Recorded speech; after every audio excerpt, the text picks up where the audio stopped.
예, 가족을 잃은 유족이 보내주신 제보인데요. 자, 양 변호사님이 어떤 내용인지 좀 설명해 주시죠. 일단 제보자분의 시아버지가 5년 전에 암 진단을 받으셨대요. 그런데 1년간 치료를 하고 다행히 완치 판정을 받았고요. 그다음에 이제 추적 중이었다라고 합니다.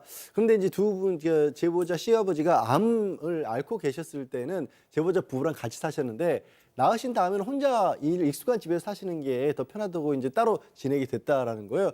하지만 그렇게 따로 지내면서도 한 달에 한 번 정도로 꼬박꼬박 만나면서 시아버님 건강 상태를 좀 이렇게 좀 체크를 하고 있는 그런 상황이었는데 8월 달에 만났을 때도 시아버님이 너무 다 좋으셔서 안심하고 좀 늦지막히 9월에 늦은 휴가를 떠나셨답니다. 자, 시아버님의 어떤 불편하지 않은 상황을 확인하고 제보자는 9월 중순에 늦은 여름 휴가를 떠났습니다. 식사도 잘하시고 괜찮아 보였다는 거죠. 자, 그런데 이 휴가지에서 다급한 전화 한 통을 받습니다. 제보자 얘기 직접 들어보시죠. 그래서 이제 아버님 형제들이 전화를 했는데 전화가 너무 안 되니까 저희 지인이랑 친구분한테 요청했고 저희 친오빠한테 저희 아버님 댁 좀 가달라. 이제 문이 잠겨있으니까 지구대를 간 거예요, 바로 앞에. 그래서 신고를 했고 문을 닫고 들어갔더니 이제 사망하신 채 발견이 된 거죠. 부패가 진행된 채 발견되신 거예요. 그래서 이제 핸드폰을 딱 봤는데 마지막 전화가 119였고 아니, 갑자기 돌아가셨네요. 제보자가 해외여행을 갔는데 혹시나 로밍을 해놓고 갔다고 합니다. 전화하면 오려고. 근데 어느 날 친척 어르신이 다급하게 연락이 와서 지금 전화가 지금 안 되고 있다, 시아버지하고. 그 얘기를 계속해서 이 제보자는 다른 친구한테 가서 한번 확인해 보라 했는데 대문이 굳게 잠겨져 있고 어허. 그 열쇠 수리공으로 따고 들어가려면 가족이 있어야 됩니다. 맞아요. 그래서 제보자의 친오빠가 들어갔고요. 결국은 열쇠 수리공을 이용해서 들어갔는데 결국 사망에 있었던 거예요. 특히 9월에 날씨가 덥지 않습니까? 예. 부패 상태도 상당히 진행되었었다고 합니다. 자, 이 제보자께서는 시아버지 장례를 치른 뒤에 이 마지막 통화, 시아버지의 이 마지막 통화가 119였다는 사실을 알게 됐다는 겁니다. 자, 그런데 다행히 또 그 통화 내용이 녹음이 돼 있었던 모양이에요. 자, 그걸 확인하고 나서 큰 충격을 받았다는 거죠. 체크포인트 짚어봅니다. 자, 다시 전화 주실래요? 당시 시아버지와 119 그 통화 내용 직접 들어보시죠. 이겁니다. 머리가 아파서 그러는데요. 선생님 본인이요? 예. 네, 선생님 주소 좀 불러주세요. 머리가 아파가지고 죽겠네. 너 30일 24일. 선생님 31에 24일이란 건 없고요. 맞은데 뭘로 알아? 빨리 알 수 있죠? 선생님 그 지도 앱 들어가셔서 거기 위치 누르시면 돼요. 선생님 주소 찾고 다시 전화 주실래요? 선생님 주소를 찾고 다시 전화 주세요. 예. 아, 그러니까 119에 정확히 전화는 했는데 주소를 바로 말씀 못 하셨군요. 아, 네. 그렇습니다. 아마 주소를 좀 머리가 아프다 그러신 걸로 봐서 좀 헷갈리신 것 같은데요. 일단 시아버지의 사망 소식을 듣고 이 부부는 바로 귀국을 했습니다. 그날 밤으로 귀국을 해서 장례를 치렀습니다. 그 후에 이 아버님 댁에 들렸는데 바닥에는 병원 영수증이 나뒹굴고 막 집이 엉망인 거예요. 그리고 이 시아버지 이제 휴대폰을 봤어요. 통화 내역을 봤더니 마지막 통화가 119였던 것입니다. 시아버지는 숨진 채로 발견되기 5일 전에 오전 10시에 119에 전화를 하셨던 것 같아요.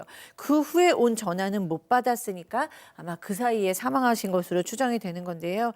이 시아버지가 119에 전화를 했는데 무슨 일이 있었을까 너무 이제 궁금해서 휴대폰을 잘 찾아보니까 당시 녹취 파일이 있었던 것이고 내용은 아까의 그 내용이었던 겁니다. 너무 속상하고 마음이 아프셨다고 합니다. 자, 지금 그 앞서 그 방 모습 다시 한 번만 좀 보여주세요. 보면은 병원 영수증이며 이런저런 서류가 막 방바닥에 널브러져 있는데 아마도 당시 그 고인이 집 주소를 찾기 위해서 이런저런 서류를 뒤진 흔적 같다. 이렇게 지금 추측을 하고 계십니다.